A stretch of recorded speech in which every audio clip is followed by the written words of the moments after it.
Assalamualaikum warahmatullahi wabarakatuh. Kami dari kelompok 9 akan mempresentasikan hasil diskusi kami mengenai pengertian jual beli, rukun dan syarat jual beli dan macam-macam jual beli.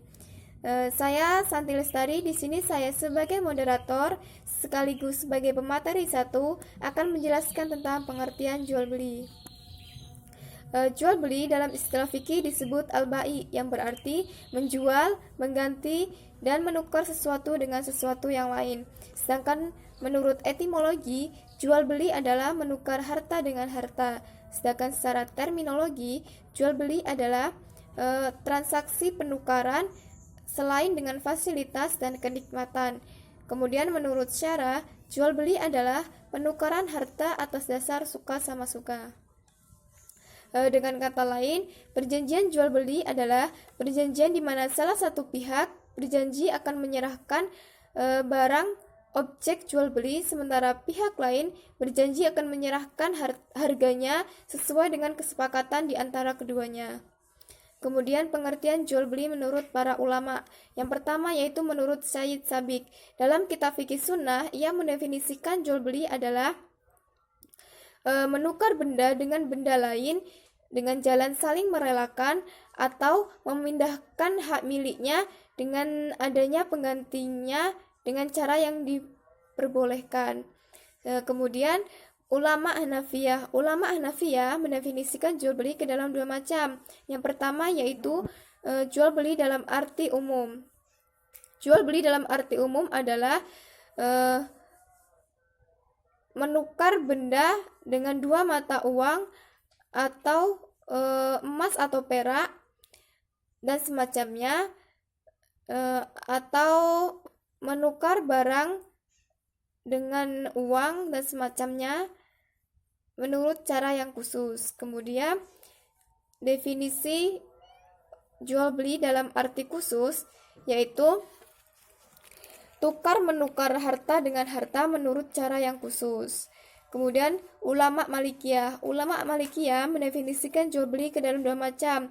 Yang pertama yaitu definisi jual beli dalam arti umum.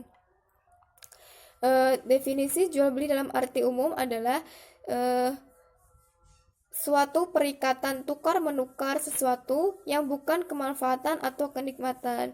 Kemudian definisi jual beli dalam arti khusus adalah suatu ikatan tukar menukar yang bukan kemanfaatan dan bukan pula kelezatan yang mempunyai daya tarik. Dari pengertian jual beli di atas dapat disimpulkan bahwa perjanjian jual beli adalah perjanjian tukar menukar benda atau barang yang mempunyai nilai secara sukarela di antara kedua belah pihak, yang satu menerima benda-benda dan pihak lainnya menerimanya sesuai dengan perjanjian ketentuan yang telah dibenarkan syara dan disepakati. Baik, selanjutnya akan dilanjutkan oleh pemateri kedua, yaitu kepada saudari Deswita Anggun Devianti. Saya persilahkan. Baiklah, di sini saya akan menjelaskan tentang rukun dan syarat jual beli. Rukun jual beli di sini dibagi menjadi 4, yaitu yang pertama penjual dan pembeli. Penjual dan pembeli ini memiliki beberapa syarat, yaitu berakal, balik, dan ruj. Jual beli yang dilakukan oleh anak kecil ataupun orang gila itu hukumnya tidak sah, kecuali anak kecil tersebut sudah mumayyiz, jadi secara hukum sudah sah. Yang dimaksud dengan anak kecil ini tadi, mereka tidak boleh melakukan serah terima barang atau harga kecuali sudah mendapatkan izin dari orang tua.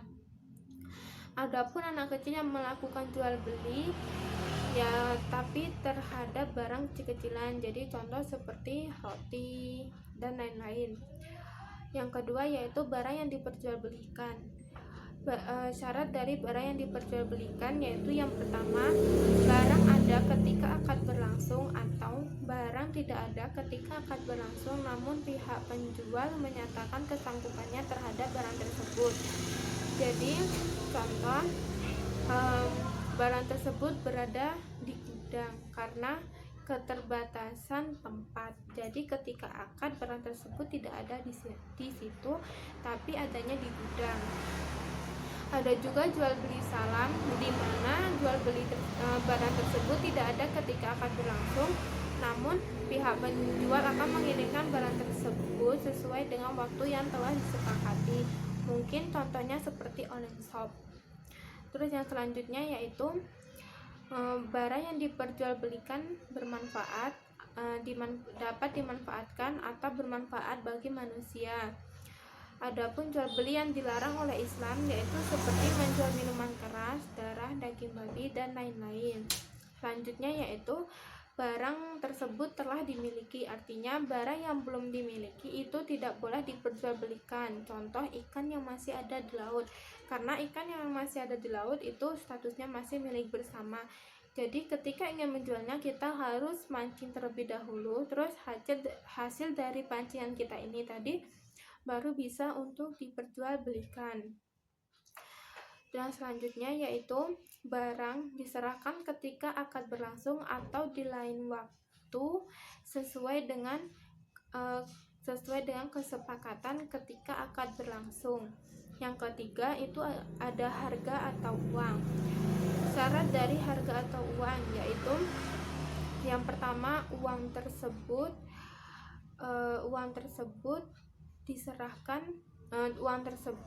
disepakati oleh kedua belah pihak dengan jumlah nominal yang jelas. Yang kedua, uang tersebut boleh diserahkan ketika akad berlangsung, artinya baik secara tunai ataupun kredit. Jika kredit, maka kita harus tahu kapan pembayaran barang tersebut. Yang selanjutnya yaitu jual beli yang dilakukan dengan cara barter. Jika barang tersebut sama, baik dari nilai, harga, kualitas maupun kuantitasnya itu harus sama. Tapi jika barangnya berbeda, maka baik dari nilai, harga, kualitas, kuantitasnya itu boleh berbeda, namun diserahkan ketika akad berlangsung. Yang keempat itu ada ijab kabul. Ungkapan ijab kabul itu harus jelas. Di mana ada kesesuaian antara ijab dan kabul yang dilakukan oleh kedua belah pihak. Contoh, penjual mengatakan bahwa saya menjual handphone ini dengan harga 5 juta,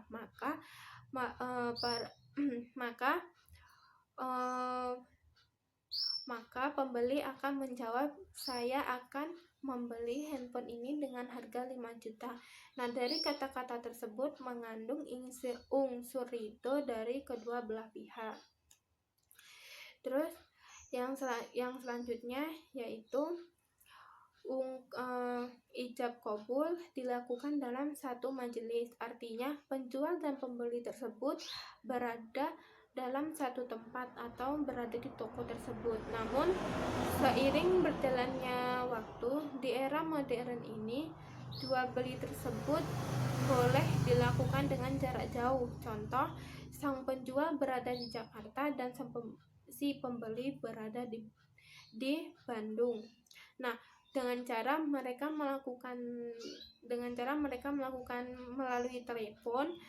Nah, selama mereka itu masih terhubung ke dalam satu jaringan, maka mereka bisa dikatakan sebagai satu majelis karena mereka bisa berkomunikasi satu sama lain, menanyakan bagaimana bentuk barang tersebut, harga barang tersebut. Maka pihak pembeli boleh menerima atau membeli atau menolak barang tersebut. Yang selanjutnya yaitu ijab kabul boleh dilakukan dengan cara lisan, tulisan maupun isyarat. Namun di era modern ini jual beli itu akad itu hampir sudah tidak ada. Jadi di era modern ini mereka jual belinya yaitu tinggal mengambil barang kemudian mengasih uang tersebut kepada si penjual. Nah, walaupun demikian masih ada yang masih memerlukan akad baik dengan tulisan, lisan maupun isyarat, yaitu hal-hal yang penting seperti balik nama tanah ataupun sertifikat tanah dan lain-lain. Nah, itulah syarat dan rukun jual beli. Nah, ketika rukun dan jual beli itu semua sudah terpenuhi, maka jual beli tersebut dianggap sah secara hukum. Saya Regina Cahyatri Ananda. Saya di sini sebagai pemateri ketiga dan saya akan menjelaskan macam-macam jual beli. Jual beli secara garis besar terbagi menjadi dua macam. Yang pertama yaitu jual beli sah. Jual beli sah adalah jual beli yang telah memenuhi rukun atau semua syarat yang ditentukan. Misalnya, seseorang membeli sebuah mobil Avanza seri G. Mobil itu sudah diperiksa dan diteliti oleh pembeli. Tidak ada cacat, tidak ada rusak, ada bukti milik sah dari penjual. Tidak terjadi manipulasi spesifikasi mobil dan harga. Harga mobil itu telah diserahkan. Tidak ada hak hiar dalam jual beli tersebut. Maka akad jual beli itu hukumnya sah dan mengikat kedua belah pihak. Beberapa contoh jual beli sah yang sering dipraktikkan dalam lembaga keuangan syariah maupun dalam dunia bisnis, antara lain yang pertama yaitu jual beli lewat maklar atau perantara. Jual beli ini dipandang sah jika maklar hanya menghubungkan antara penjual dan pembeli dengan mendapatkan fee dari kedua belah pihak dan besarnya menurut ketentuan adat kebiasaan. Yang kedua, jual beli lelang atau muzayadah, yaitu jual beli dengan cara menawarkan harga barang yang akan dijual kepada banyak calon pembeli dan penjual menerima atau menyetujui tawaran harga dari calon pembeli yang penawarannya tertinggi. Ketiga, jual beli salam, yaitu jual beli barang di mana harga barang dibayar di muka secara kontan dan penyerahannya dalam jangka waktu tertentu sesuai dengan kesepakatan. Yang keempat, yaitu jual beli murabahah, yaitu jual beli barang dengan harga pokok pembelian ditetapkan dengan margin keuntungan tertentu yang diinformasikan kepada pembeli dengan cara pembayaran tertentu atau angsuran sesuai dengan kesepakatan. Yang kelima yaitu jual beli istisna, yaitu jual beli sebagai kelanjutan dari jual beli salam.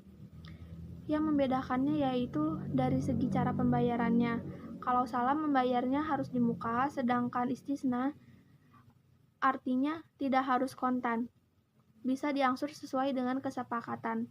Yang terakhir yaitu jual beli urbun, yaitu jual beli di mana pembeli memberikan uang panjar sebagai tanda jadi atau kesesungguhan untuk membeli.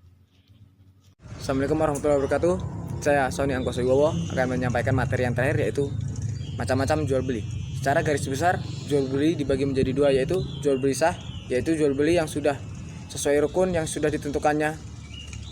Contoh jual beli sah yang sering dipraktikkan dalam lembaga keuangan yaitu jual beli makyar atau melewati perantara. Jual beli lelang, jual beli salam yaitu jual beli barang di mana harga barang dibayar secara kontan. Jual beli murabahah yaitu jual beli barang dengan harga pokok pembelian. Jual beli istisna yaitu jual beli sebagai kelanjutan dari jual beli salam.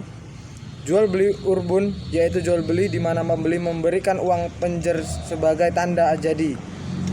Yang kedua adalah jual beli tidak sah. Jual beli tidak sah yaitu jual beli yang tidak memenuhi salah satu syarat rukun yang telah ditentukannya. Seperti jual beli yang dilakukan oleh anak-anak di bawah umur atau orang gila, jual beli barang haram dan najis, jual beli khoror, jual beli al-inah yaitu praktik jual beli di mana seseorang penjual menjual handphone seharga 1.500.000 dengan jangka waktu pembayaran 3 bulan mendatang dan menambahkan bunga. Talaki rukban adalah jual beli di mana pembeli mencegat atau menjemput atau menghadang pedagang. Jual beli najasi yaitu jual beli di mana penjual melakukan kolusi dengan pihak lain. Jual beli dengan cara ihtikar yaitu penjual menimbun barang pada saat barang itu sudah langka atau sudah memenuhi tidak ada lagi stok. Bada yaitu jika ada seseorang penjual yang telah melakukan transaksi kepada seseorang pembeli tentang suatu barang, kemudian ada penjual lain mendatangi pembeli tersebut. Jual beli yang mengandung unsur tadis yaitu sesuatu yang mengandung unsur penipuan. Jual beli yang mengandung khotbin yaitu pengurangan jumlah timbangan. Jual beli ahlul hadar yaitu seseorang menjadi penghubung atau maklar dari orang-orang desa. Jual beli barang tujuan maksiat. Baiklah, hanya ini materi yang saya sampaikan. Assalamualaikum warahmatullahi wabarakatuh.